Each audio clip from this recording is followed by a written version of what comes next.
मित्रों, मैं सविंद्र सिंह ज्योग्राफी की अपनी लेक्चर सीरीज में आज सभी लोगों का स्वागत करता हूं।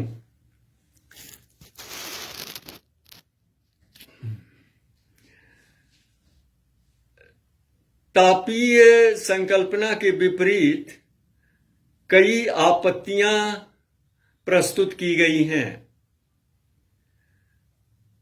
Several objections have been raised against thermal origin of monsoon.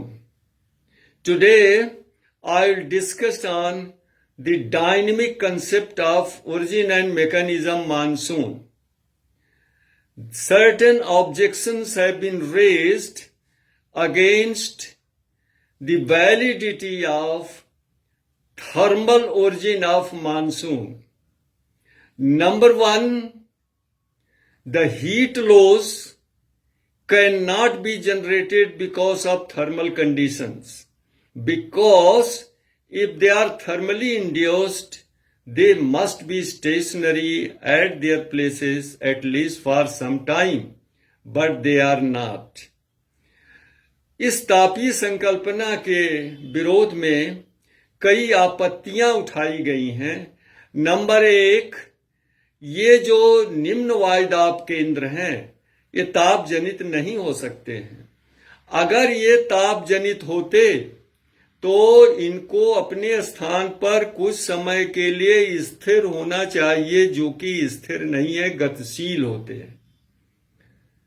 And therefore these centers of low pressure are actually the low pressure associated with tropical cyclones. ये जो निम्न वायुदाब के केंद्र हैं, वास्तव में उष्णकटिबंधीय चक्रवातों से संबंधित निम्न वायुदाब के केंद्र होते हैं। नंबर तीन, यदि धरातल पर मानसून की उत्पत्ति तापीय कारणों से होती है, तो ऊपर वायुमंडल में, क्षोभ मंडल में इसके विपरीत वायु संचरण होना चाहिए, जबकि ऐसा नहीं है।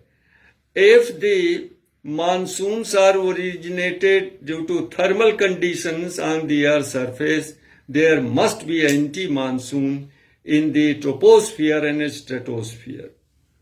नंबर चार, कई ऋतु वैज्ञानिकों ने अन्वेषण के दौरान ये पाया कि क्षोभ मंडल और ताप मंडल में मानसून मनी हवाओं की पेटियों में और दबाव में मौसमी स्थानांतरण होता है। Some of the meteorologists have discovered that in the troposphere and stratosphere there is also seasonal shifting of wind and pressure belts, and the air circulation in the upper atmosphere has been named as aerological monsoon or upper air monsoon by these meteorologists. इन ऋतु वैज्ञानिकों ने वायुमंडल के ऊपरी भाग में पवन संचरण का नामकरण एयरोलॉजिकल मानसून या अपर एयर मानसून किया है। अतः फ्लान महोदय ने फ्लान महोदय ने बताया कि मानसून की उत्पत्ति ताप जनित नहीं हो सकती है, बल्कि एक गति जनित होती है। फ्लान महोदय के अनुसार उष्णकटिबंधीय क्षेत्रों में उत्तरी पूर्वी व्यापारिक हवाएं और दक्षिणी पूर्वी व्यापारिक हवाओं का अभिसरण भूमध्य रेखा के पास होता है। There is a convergence of northeast and southeast trade winds near the equator. इसको फ्लान महोदय ने इंटरट्रॉपिकल कन्वर्जेंस नाम दिया है, लेकिन ये इंटरट्रॉपिकल कन्वर्जेंस सीधे भूमध्य रेखा को टच नहीं करते, स्पर्श नहीं करते हैं, बल्कि एक और वायुदाब और वायु की मेखला से इनका अलगाव होता है। According to Flan, these convergence belts of northeast and southeast trade winds have been called as intertropical convergence. But these ITC, intertropical convergence, does not reach equator directly. Rather, these are separated by a narrow belt of pressure and wind. And this narrow belt is named as doldrum. And there is west to east wind circulation that has been called equatorial westerlies. तो इस जो है ITC intertropical convergence belt का भूमध्य रेखा तक पहुंच नहीं होती है, बल्कि इनका एक वायुदाब और वायु की पेटी से अलगाव होता है, जिसको डोलड्रम की पेटी कहते हैं। ये भूमध्य रेखा से 5 अंश उत्तर और 5 अंश दक्षिण होती है। इसमें पश्चिम से पूर्व की तरफ हवा चलती है, जिसको विषुवत रेखी पछुआ हवा कहते हैं। The northern boundary of intertropical convergence is called NITC, and the southern boundary of intertropical convergence is called SITC. यानी इंटरट्रॉपिकल कन्वर्जेंस के उत्तरी सीमा को हम NITC और दक्षिणी सीमा को SITC कहते हैं। उत्तरी गोलार्ध में ग्रीष्मकाल के समय जबकि सूर्य 21 जून को कर्क रेखा पर लंबवत होता है, तो ये इंटरट्रॉपिकल कन्वर्जेंस उत्तर की तरफ खिसक करके 30 अंश अक्षांश तक पहुंच जाता है। When the sun becomes vertical over Tropic of Cancer during summer season in the northern hemisphere on 21st of June, the intertropical convergence also shifts northward and is established extended up to 30th degree north latitude, and thus it covers South and Southeast Asia। और इस तरह से NITC का विस्तार दक्षिणी और दक्षिणी पूर्वी एशिया के ऊपर हो जाता है।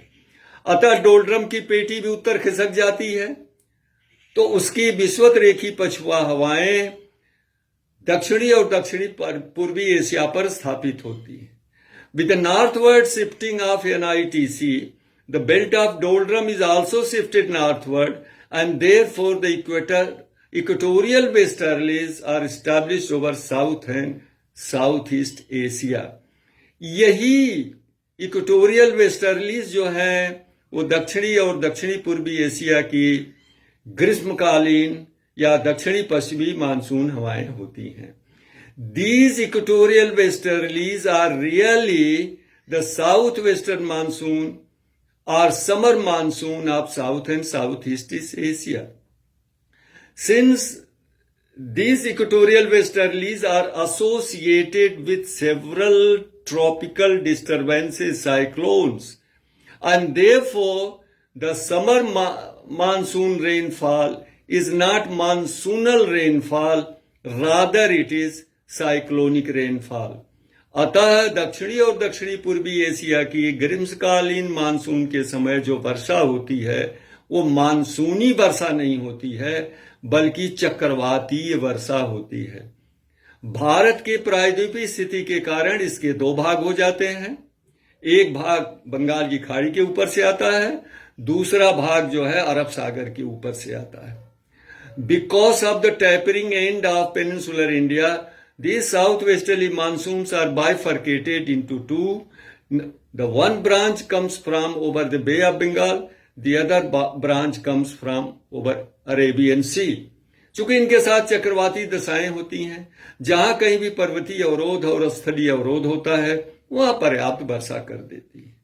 Since these southwesterly monsoon winds are associated with cyclonic storms, so whenever they are obstructed by the mountain barrier or land barrier, they yield copious rainfall।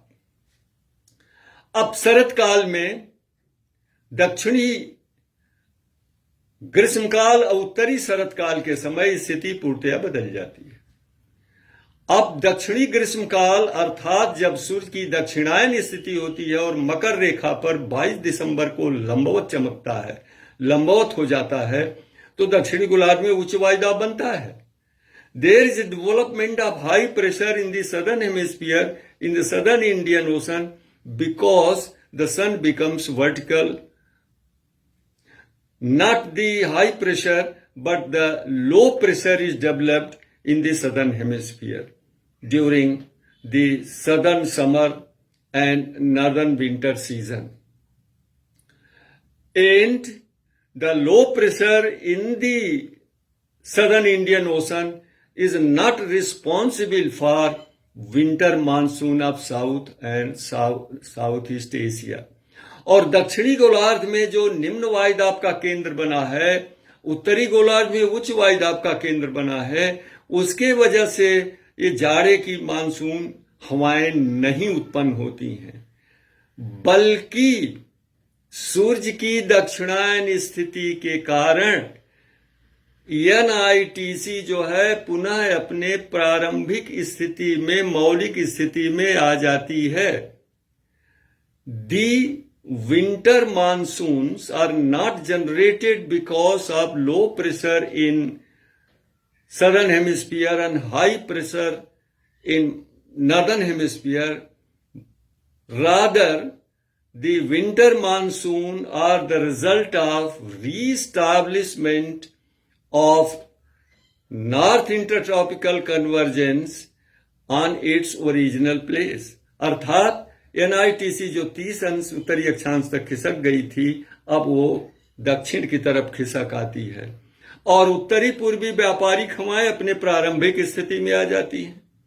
And therefore there is a re-establishment of northeast trade winds in the northern hemisphere over South and Southeast Asia.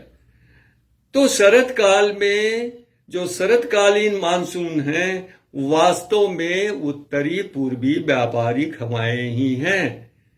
The winter monsoon that is called north east monsoon is in fact the north east trade winds. Since they come from over the land area, they know rainfall और very little rainfall. चूंकि ये उत्तरी पूर्वी व्यापारिक हवाएं, आप कहें शरदकालीन उत्तरी पूर्वी मानसून हवाएं स्थली भाग से आती हैं, ये शुष्क होने के कारण या तो वर्षा एकदम नहीं करती हैं या बहुत कम करती हैं.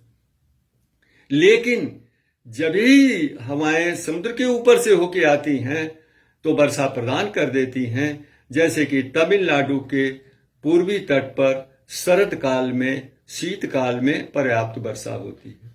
But whenever these northeast trade winds, or you can say the winter northeast monsoon winds, come from over the Indian Ocean, come from over the sea surfaces, they pick up moisture and yield rainfall. For example, coming from over the Bay of Bengal, they pick up moisture and yield rainfall on the eastern coast of Tamil Nadu during winter season.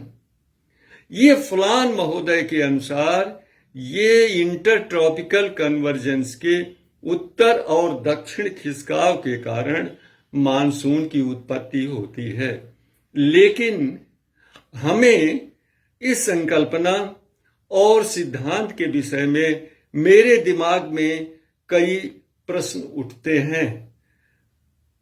I have some serious objections against this dynamic concept of origin of monsoon of South and Southeast Asia.